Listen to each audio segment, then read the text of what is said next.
आज हम सीखेंगे कि लघु कथा लेखन कैसे लिखते हैं। इसका परिचय हम थोड़ा सा देख लें कि लघु कथा क्या है और कैसे लिखते हैं। ये शॉर्टकट में संक्षेप में एक बड़ी कथा को संक्षेप में लिखा जाता है। इसके विवरण देख लें। लघु कथा मतलब छोटी, लघु का मतलब छोटा रूप और कथा मतलब कहानी, और लेखन मैंने जो लिख कर बताया जाए। तो लघु कथा लेखन आजकल बोर्ड में ये नया टॉपिक आने लग गया है, तो इसे देखें कि इसे लिखते कैसे हैं।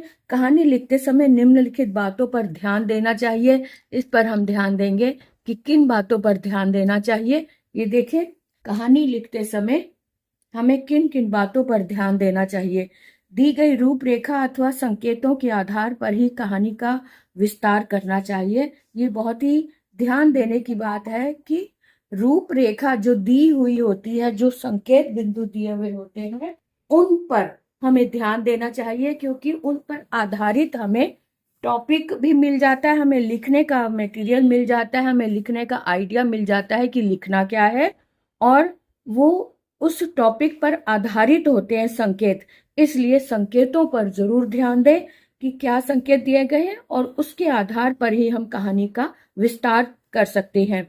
दूसरा देखो, कहानी में विभिन्न घटनाओं और प्रसंगों का संतुलित विस्तार कर देना चाहिए। कहानी में विभिन्न घटनाओं और प्रसंगों का संतुलित विस्तार करना चाहिए। किसी प्रसंग को ना बहुत अधिक संक्षिप्त लिखना चाहिए और ना अनावश्यक रूप से अधिक बढ़ाना चाहिए।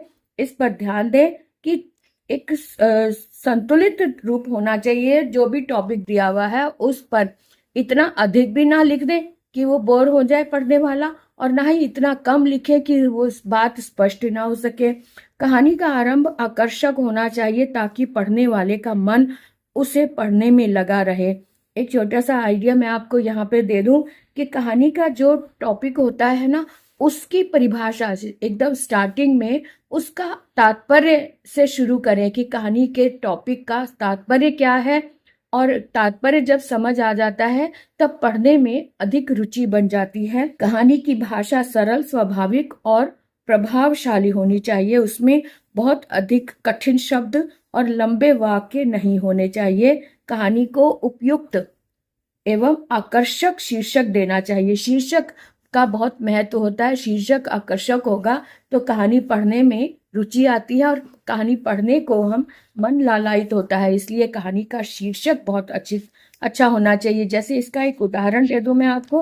उदाहरण देखें, जैसे कि ये वाला बहुत ही इम्पोर्टेंट भी है, और आजकल जैसे कि 2 अक्टूबर हो के चुका है, और 2 अक्टूबर को आपको पता है कि स्वच्छ अभियान भी शुरू हुआ था इसी दिन, है ना। तो उसके आधार पर ये टॉपिक बहुत ही आसान भी है और बहुत इम्पॉर्टेंट भी है, और ये लघु कथा को आप इसमें मोड़ दे सकते हैं, क्योंकि आपके आसपास जो भी घटना होती है उसको आप एक घटना को लघु कथा का मोड़ दे सकते हैं। आपके आसपास जब भी कोई घटना हो रही है, कहीं किसी ने कूड़ा फेंका या आपने किसी से कुछ कहा, आपने उसको बोला कि भी कहाँ ये कूड़ेदान रखा, जगह जगह रखे होते हैं, उसमें फेंको, यहाँ मत फेंको। तो इस तरह की कोई भी घटना आपके सामने आई है, उसको आप लघु कथा का रूप दे सकते हैं, क्योंकि ये आपका अपना टॉपिक बन जाएगा, अपनी कथा बन जाएगी। कोई रटी रिटाई कथा जो होती है वो सभी एक साथ लिखते हैं तो उसमें एग्जामिनर जो है वो बोर हो जाता है और अच्छे मार्क्स नहीं मिल पाते। आप अपनी रचना लिखें। आपकी अपनी रचना जब होगी तब उसमें एक अलग इंटरेस्ट भी आता है और आपकी अपनी वो रचना हो जाती है। इसलिए इस बात का ध्यान रखें। ये एक आइडिया देने के लिए आपको ये मैं पढ़ा रही हूँ, आप इसे ध्यान दें। कूड़ेदान विषय पर 100 से 120 शब्दों में एक लघु कथा लिखिए। पार्क के कोने में पड़ा कूड़ादान सोच रहा था, आखिर क्यों सभी मुझे हिकारत भरी नजरों से देखते हैं? क्या सच में मैं इतना गंदा हूँ? तभी उसे फल वाले के मोबाइल पर सुनाई दिया, स्वच्छ भारत अभियान। सुनकर उसे अच्छा लगा। उसे लगा कि इस अभियान में उसकी भूमिका कितनी महत्वपूर्ण है। अब वह पूरे भारत की गंदगी अपने आप में समेट लेगा। अब वह भारत को स्वच्छ रखेगा।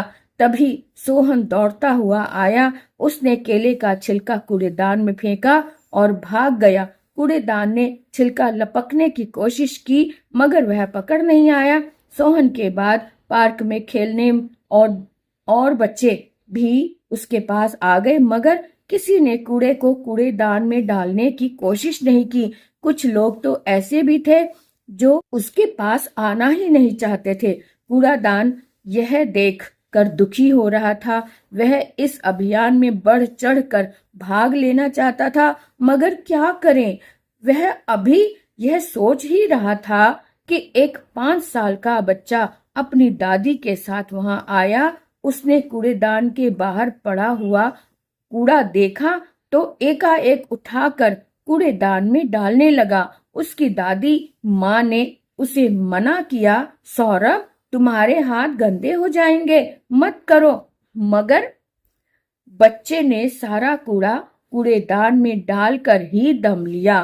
कूड़ेदान सोचने लगा, सच में इस अभियान को हम नहीं सौरभ जैसे बच्चे सफल बनाएंगे, है ना।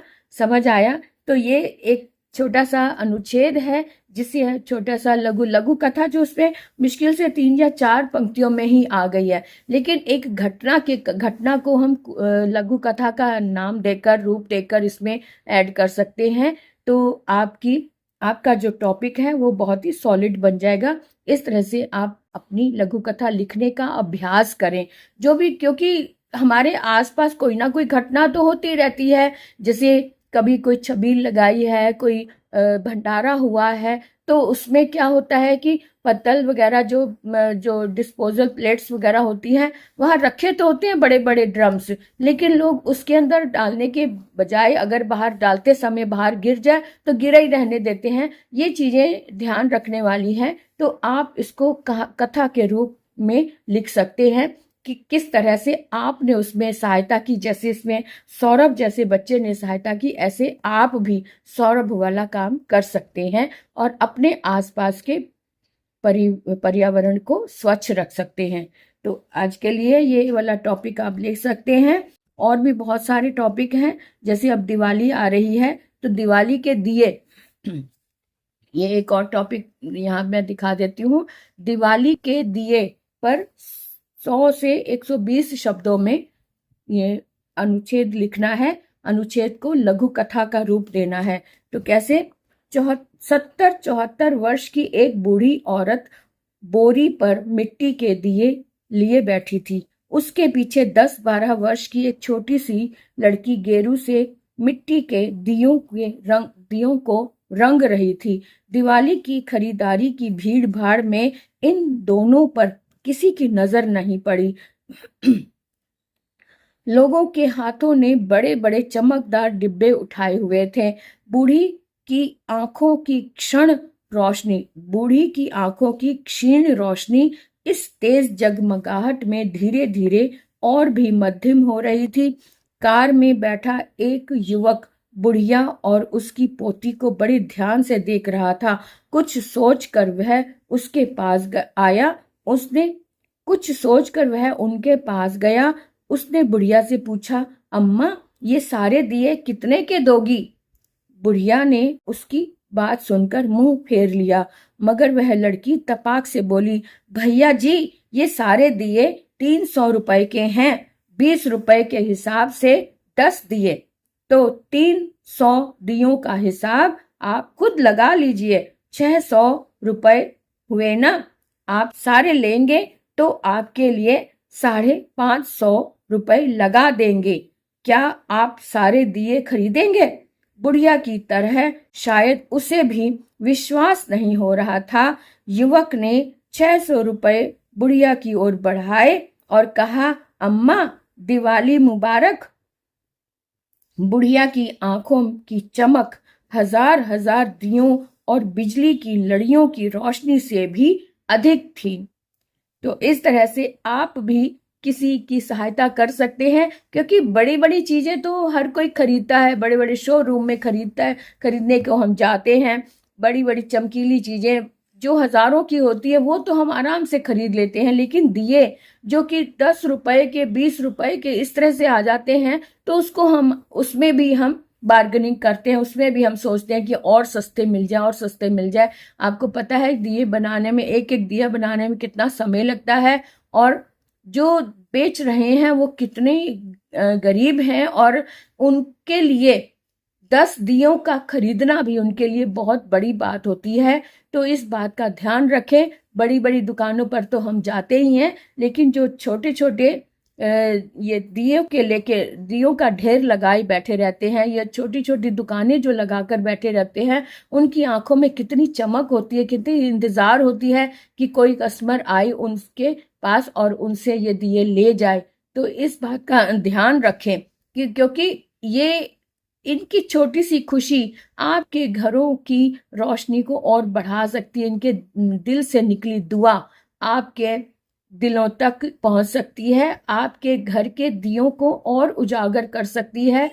इस बात का ध्यान रखें, क्योंकि छोटी छोटी सी जो खुशियां होती हैं ना, बहुत बड़ी खुशियों का रूप बन जाती हैं। इसलिए छोटी छोटी खुशियां दीजिए और बड़ी बड़ी खुशियां पाइए उनकी दुआओं के रूप में। तो इस तरह से ये दिवाली के दिए विषय पर हमने आज पढ़ा। आप भी इसका अभ्यास करें और कोशिश करें कि अपने शब्दों में लिखें। जब भी कोई टॉपिक आप आइडिया ले लें इससे, लेकिन लिखें आप अपने शब्दों में, अपनी कोई कथा उसमें लिखकर, क्योंकि अपनी जब घटना हम उसमें लिखते हैं तो वो वास्तविकता बन जाती है और आपकी अपनी रचना बन जाती है। इस बात का ध्यान रखते हुए इन अनुच्छेद को लिखें एक लघु कथा का रूप देकर। तो ये तो थी लघु कथा लेखन कैसे लिखा जाए। 2 टॉपिक आज हमने पढ़े। इसी तरह से कोई टॉपिक आपके मन में आपके पास है जो आप लिखना चाहते हैं, जो नहीं समझ में आ रहा, तो कमेंट बॉक्स में लिखकर आप पूछ सकते हैं। आपको जरूर मैं कोशिश करूंगी उस पर आपका उत्तर देने के लिए। तो आज के लिए इतना ही। फिर मिलेंगे नए टॉपिक के साथ, नई आइडिया के साथ। तो अगर आपने अभी तक सब्सक्राइब नहीं किया मेरे चैनल को तो सब्सक्राइब कर लें, और आप मेरे चैनल के मेंबरशिप भी ले सकते हैं। ज्वाइन बटन ऑन करके आप मेंबरशिप ले सकते हैं। और हाइप जरूर करें, जब भी वीडियो देखें लाइक करें। लाइक करते ही आपके सामने हाइप का ऑप्शन आता है, आप हाइप करें और मेरे चैनल को सपोर्ट करें। Thank you very much.